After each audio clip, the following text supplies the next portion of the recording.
Before we dive in today's solved cases, I wanted to share something about me with you. I have a lot of stress in my life. Between teaching ninth grade, having 2 kids, and researching some of the darkest corners of humanity, it's essential to have small rituals that help me reset and feel human.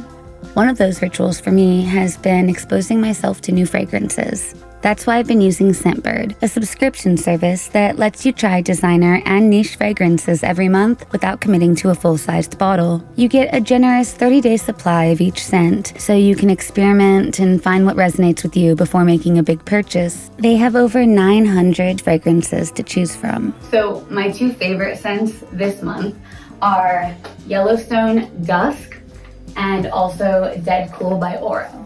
And what I love about both of these scents is they're very versatile. I can wear it to work. I teach ninth grade English. I'm not trying to impress anybody, but I still want to smell good.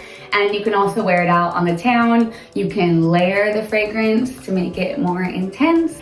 And what I love about specifically Del Cool by Aura is that it actually has pear as its top fragrance, which is such a light, refreshing, summery fragrance.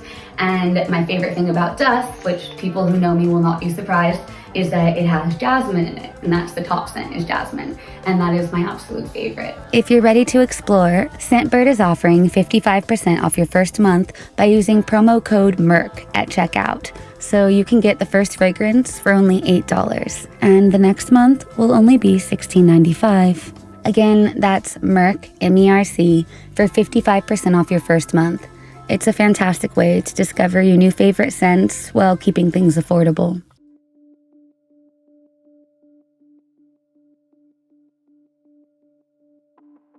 On December 15th, 1975, a human skeleton was discovered in a wooded area near what is now Oakland Ridge Industrial Park off of Route 108 in Columbia. The remains of a badly decomposed body were scattered, likely due to animal activity, and detectives had little to work with. Forensic investigators only found a few strands of hair, a sweater, and some pieces of jewelry. The lack of immediate identification made the investigation especially challenging. With no leads, Howard County authorities turned to the Smithsonian Institution in Washington, where forensic anthropologist J. Lawrence Angel examined the remains. Angel, who had expertise in studying mummies, was able to determine key physical characteristics of the victim. Working with a Washington Police Department artist, Donald G. Cherry, was able to create a forensic sketch of the woman's face. The composite was published in The Sun, eventually leading to a nightclub patron in Baltimore recognizing her as Roseanne Sturtz. Roseanne had worked as a dancer at the TikTok Club on Utah Street in downtown Baltimore for about 8 months prior to her disappearance. According to the club's manager, Larry W. Gross, she had talked about going to Florida, so when she failed to show up for work, he assumed she had simply left town. A relative had reported her missing on August 24th of 1975, but for months, there were no answers as to what had happened to her. Police seemed to believe that she'd merely moved away to start a new life. However, later in the investigation, her boss, Larry Gross, alarmingly revealed Roseanne had actually failed to collect her last paycheck. This information very much changed the narrative from that of a woman who left the state voluntarily to that of a woman who was suddenly snatched out of existence. As detectives pieced together the details, they suspected foul play. They theorized Roseanne may have been kidnapped, raped, and murdered. The department, desperate for leads, even authorized the consulting of a psychic who had worked on other unsolved crimes. But unsurprisingly to most, that resulted in no new leads, and the case went cold. While they had a body, they had no witnesses, no clear physical evidence linking a suspect, and no confirmed leads, and the case was eventually classified as inactive. The case remained unsolved for decades. But in 2022, after combing through old evidence, Corporal Wade Zufall of the Howard County Police Department reopened the investigation. During his review, he discovered a 1981 letter from the then Howard County State's Attorney's Office offering blanket immunity to Charles William Davis Jr., a convicted murderer serving multiple life sentences at Jessup Correctional Institution, in exchange for information about Roseanne's death. Additionally, the corporal found an audio recording of Davis being interviewed by detectives in 1981. At the time, Davis acknowledged knowing about the case, but when shown a high school photo of Roseanne, Davis was not able to positively identify her. After that 1981 lead failed to pan out, the case seemed to reach another dead end. However, Corporal Zufall persisted. In 2024, he arranged for Davis to be re-interviewed, showing him this time a different photo of Roseanne, which more closely resembled her at the time of her murder, when she was 20 years old. This time, Davis recognized Roseanne and confessed to the murder, stating that they had met at a bar, gotten into an argument, and that he had ultimately strangled her. Davis had originally landed on authorities' radar in 1981 after police studied his confirmed victims and compared them to Roseanne. The MOs matched. Due to the immunity deal granted in 1981, Davis cannot be prosecuted for Roseanne's murder. However, he remains incarcerated, serving 3 life sentences plus 45 years for other killings he's committed.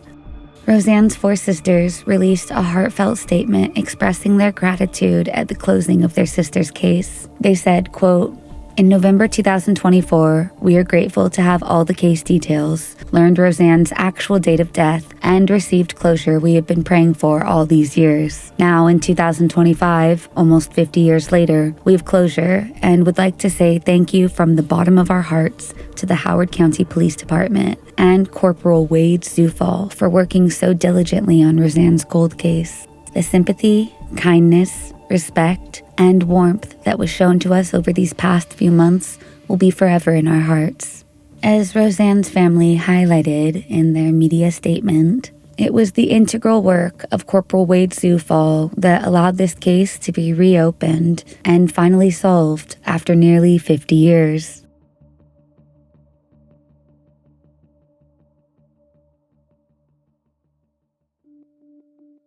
On January 13, 2013, 86-year-old Una Crown was found brutally murdered in her bungalow on Magazine Lane in Wisebeck, Cambridgeshire.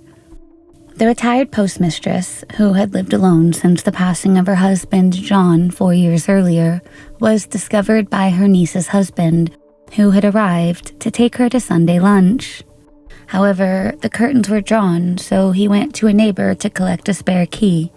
When he entered the house, he found her body lying in the hallway, surrounded by burnt newspapers in a pool of blood. The scene was horrific. Her throat had been slit, and her body had been set on fire in what appeared to be an attempt to destroy evidence. Initially, the first police officers on scene dismissed Una's death as an accident. They speculated that she had set herself on fire, had panicked, suffered a heart attack, and had fallen, possibly causing the tightening of her scarf. The main inconsistency with this story was the large amount of blood, but without an obvious injury site, no immediate suspicions were raised. The on-scene gross misjudgments of the responding police officers led to a disastrous handling of the crime scene. Police, paramedics, and firefighters moved freely throughout the house, touching objects, transferring evidence, and even cleaning parts of the house, further contaminating any potential forensic material. Paramedics rummaged through drawers, blood was smeared onto a light switch, and an officer even admitted to washing blood off of a key using the home's own tap. It wasn't until a coroner examined the body days later that it became undeniably clear. Una Crown had been murdered. The post-mortem examination confirmed that she had been stabbed in the chest and neck before being set on fire. With this revelation, police finally secured the home as a crime scene, but by then, crucial evidence had already been lost.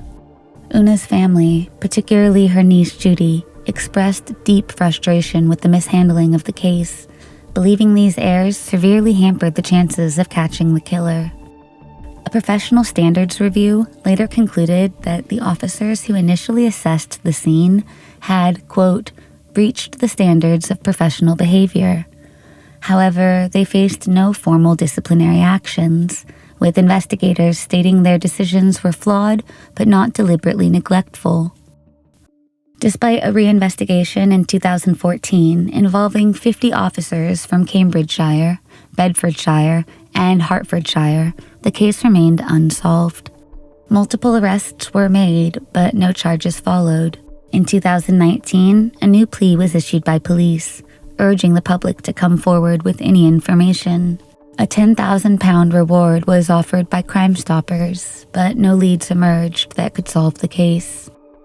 Then, in 2023, after more than a decade, a crucial breakthrough finally emerged. A team led by Detective Superintendent Ian Moore decided to revisit forensic evidence using modern techniques.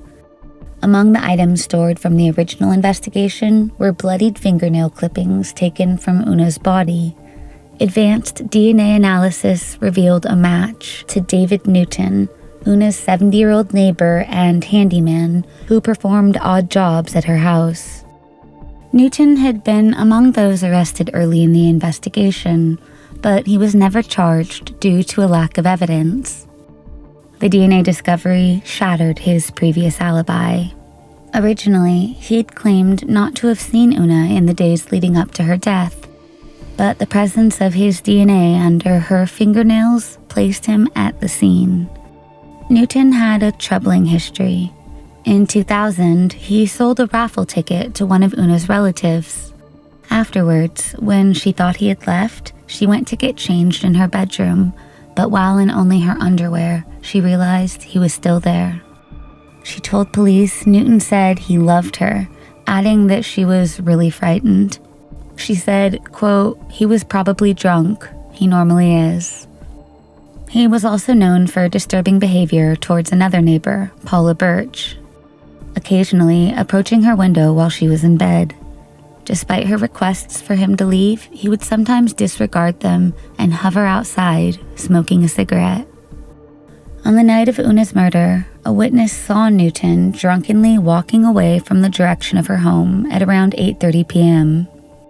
During the trial, the prosecution said there was no evidence Una died during a robbery, instead claiming that cash was taken from her purse as a, quote, afterthought. Reportedly, Newton went on to spend the money at an ex-servicemen's club the following day. The prosecutor stated that Una had been attacked with a knife measuring at least 24 centimeters, over 9.5 inches in length, describing it as, quote, very long and likely a kitchen knife.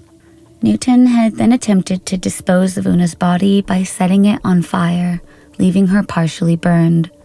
According to the prosecutor, he had used both the knife and Una's walking stick during the assault. However, while the physical assault was clearly present, there was no indication that a sexual assault had occurred. The jury deliberated for 23 hours and 19 minutes before delivering a guilty verdict by a majority of 10-2. Detective Superintendent Moore, who had taken over the case, acknowledged the serious mistakes made in the early investigation, but expressed his relief that Una's family could finally have answers. He said, quote, in 2013, an 86-year-old widow was robbed of her life. Nothing can take the pain of this heartbreaking case away, but I hope today's verdict gives Una's family the closure they deserve and the answers they have longed for. Newton was sentenced to life in prison at Cambridge Crown Court, bringing an end to the long wait for justice. This case demonstrated the value of forensic advancements and the commitment of investigators who never gave up. For Una Crown's family, this was a long and painful wait for justice, one delayed by investigative errors, lost evidence, and years of uncertainty. But in the end, forensic advancements and persistent detective work ensured that the man responsible for her brutal murder, David Newton, could not evade the truth forever. On the morning of September 18th, 1989, Beverly Wivel had just dropped off her 13-year-old son, Dale Swanson, at his school, and was resting in her car in Canton Township when she was suddenly abducted. Witnesses later reported hearing a gunshot and seeing a blue vehicle speeding from the scene. Soon after, police discovered Beverly's body on the side of Ford and Godfredson Roads in Superior Township. She had been shot with a .45 caliber pistol, and her legs appeared to have been run over by an automobile. Hours later, her car was found abandoned at Griffin Park in Canton Township, still running, with the driver's side door open and Beverly's purse inside. An autopsy later revealed Beverly had also been sexually assaulted.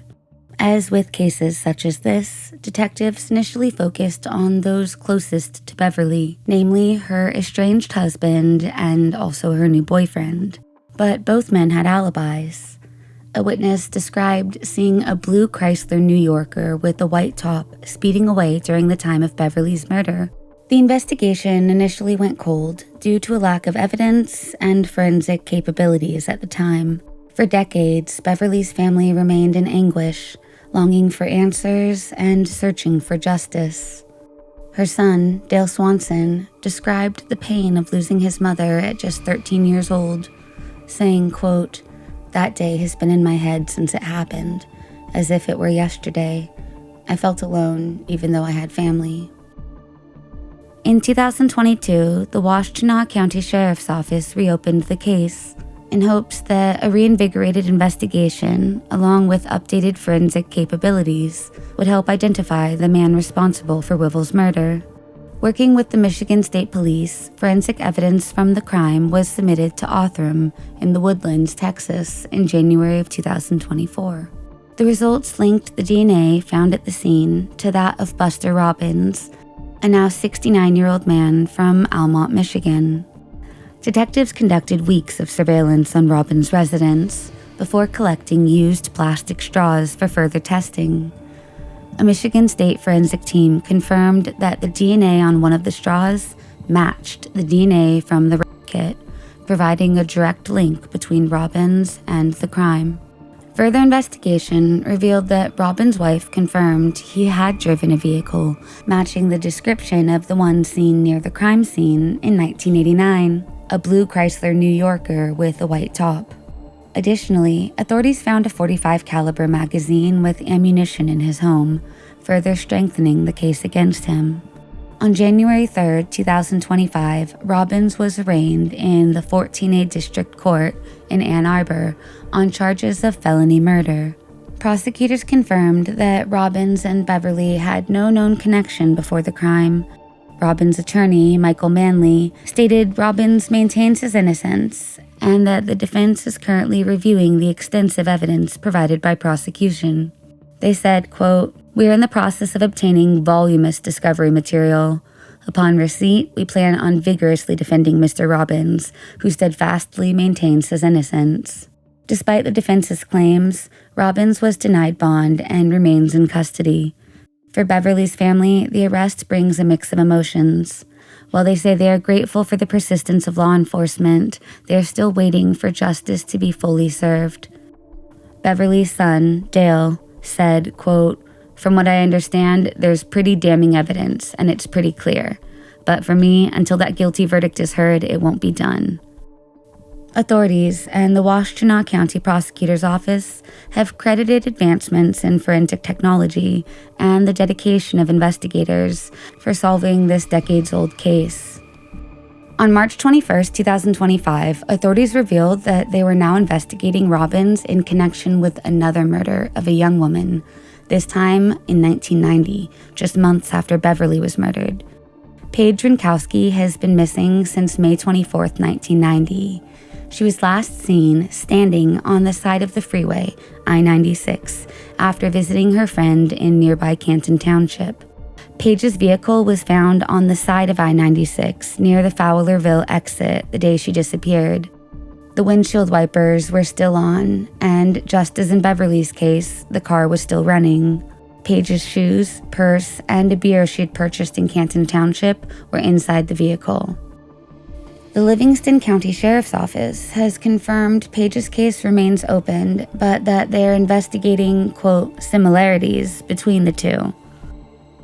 Prosecutors had to call 69-year-old Robbins simply a person of interest in Page's case, as he is currently being investigated for 2 cold case murders of young women in Canton Township. Both cases bear stark similarities in the fact that the women's cars were found running with their purses still inside. Page's body has never been located. On March 21st, 2025, however, the media reported that a judge had ruled there is not enough evidence to send Robbins to trial for Page's murder. He remains behind bars without bond while prosecutors appeal the decision. The next court appearance that Robbins had was a probable cause conference, scheduled for February 13th, 2025. On March 18, 2025, it was disclosed to the media that a judge had declined to hear evidence that Buster Robbins had killed Beverly Ann Wivel. The judge said, quote, "I believe there's more to this story than what I heard," deciding not to send Robbins to trial on 1 count of open murder. However, the judge did grant a stay to the case so that the prosecutor's office could appeal the decision. The judge did not set a deadline for the appeal, but has scheduled a status conference for April 8th, 2025. Robbins remains in custody without bail until further investigation can be made on his connections to both Beverly and Page's cases. A big thanks to Scentbird for sponsoring this video. Check them out by scanning the QR code or by using promo code MERC to get 55% off your first month at Scentbird.